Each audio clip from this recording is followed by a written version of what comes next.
குருப்யோ நமக. அன்பான ஆத்ம நண்பர்களுக்கு பணிவான ஆத்ம நமஸ்காரங்கள். இன்று நாம் திருவம்பாவை 5ஆம் பாடலை பார்ப்போம்.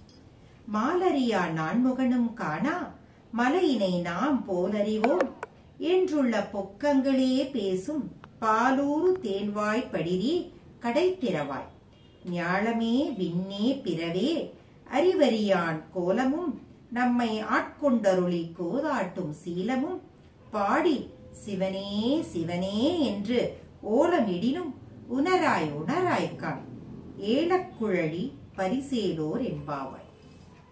இதன் பொருள் என்ன கூறுகின்றார் என்றால், ஒரு வீட்டின் முன்னே சென்று ஒரு தோழியை எழுப்புகின்றார்கள். அவ்வாறு ஒரு வீட்டின் முன்பு உள்ளே உறங்கும் பெண்ணை பார்த்து பேசுகின்றார்கள்.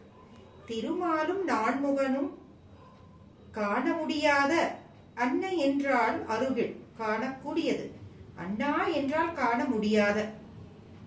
முடியாத தோற்றம் கொண்டு நின்ற அந்த அண்ணாமலையாராக காட்சி தந்த நம் சிவபெருமானை என்னை போல் அறிந்தவர்கள் எவரும் உண்டோ, யாரும் கிடையாது என்று பொய்மைகளையே, அதைதான் பொக்கங்களே என்கிறார் என்று உன் பாலூரும் தேன்வழியும் வாயால் சொல்லிவிடுவாயே பெண்ணே, உன்னுடைய வீட்டின் கதவை திற.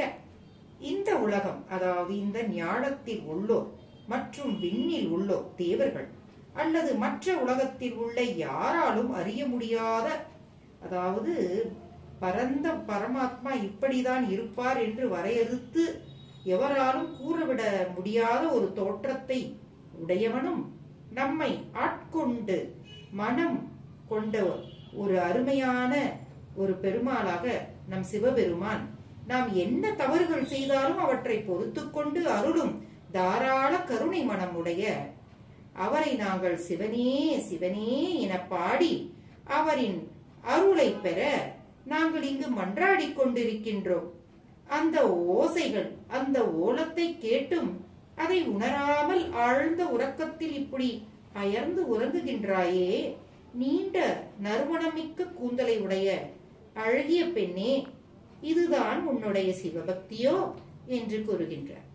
இதில் அவர் என்ன நமக்கு உணர்த்துகின்றார் என்றால், நாம் எவ்வளவு பணம், மனம், குணம், அறிவு, திறமை படைத்தவராக இருந்தாலும் உள்ளே உள்ள ஆன்மாவை விழித்தெழ செய்து இந்த மனித பிறவியின் பயனான அதாவது அந்த பகவானை அடைய வேண்டும்.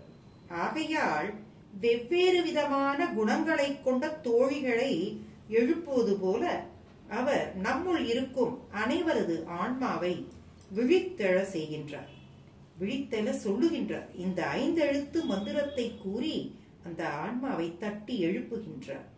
ஓம் நமச்சிவாயத்தை கூறி தெளிவடையுங்கள் என்று அழைக்கின்றார் எல்லோரையும். ஆகையால் வாருங்கள், நாமும் அவர் நாமத்தை கூறி அவர் அருளை பெறுவோமாக. ஓம் நமச்சிவாய. கிருஷ்ணார்ப்பணம்.